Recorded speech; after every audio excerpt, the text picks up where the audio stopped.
Tahu nggak kenapa di Jakarta dan Tangerang lagi banyak banget WNA cungko ilegal sekarang? Karena ada yang namanya modus rangkap jabatan. Modus rangkap jabatan ini yang bikin mereka berbondong-bondong rame-rame ke Indonesia sekarang. Jadi apa itu modus rangkap jabatan? Ini WNA punya kitas dari perusahaan A gitu ya, misalkan ya, dia dapat sponsor atau kitas dari perusahaan A lah gitu.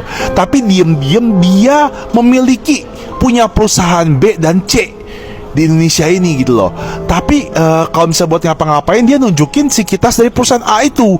Nah ini dia peluang-peluang ini yang dipakai sama si WNA ilegal ini. Dan WNA ilegal ini sekarang di Jakarta katanya lagi sok jago banget, karena mereka ngerasa semuanya bisa disogok pakai duit. Katanya dia lagi diincer sama petugas, tapi katanya dia masih bisa nyari-nyari mobil Lexus. Dan mereka tuh sesama WNA tuh sering flexing gitu. Ah ini kemarin gue sogok ini berapa duit, ini gue sogok ini berapa duit, beres, kelar gitu. Sekarang mereka masih bisa sombong, tapi kita nggak tahu nanti kalau misalnya tiba-tiba ada penegasan dari atas, ada tindakan tegas dari atas, mereka semua kelabakan ini. Kadang-kadang nih mereka semena-mena punya karyawan asal pecah-pecahin orang, tapi nggak punya tanggung jawab, nggak kasih pesangon atau apalah gitu. Tabrak-tabrak aturan aja mereka gitu ya, semau-mau mereka. Oknum-oknum WNA Tiongkok yang bandel ini cuman bandel di Indonesia doang guys, tapi kalau di negara aslinya mereka taat sama hukum, mereka takut. Kenapa? Karena negaranya tegas. Gue berharap instansi terkait di sini adalah Polri dan imigrasi untuk menindak tegas oknum pemain rangkap jabatan ini. Negara kita punya aturan, negara kita punya undang-undang, mereka harus ikutin undang-undang kita lah pak. Nggak bisa mereka seenaknya. Tolong bapak-bapak, mungkin kalau nanti nemuin kayak beginian, deportasi aja langsung pak. Kita pun capek pak, tiap hari liatin berita-berita oknum-oknum WNA ini makin gak bener di Indonesia. Nggak di Bali, nggak di Jakarta, nggak di Tangerang. Kemarin kita baru 17 Agustusan seneng-seneng,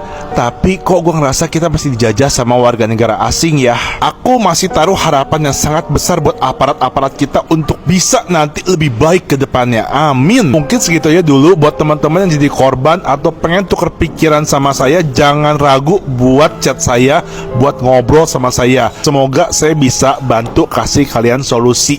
Itu aja ya.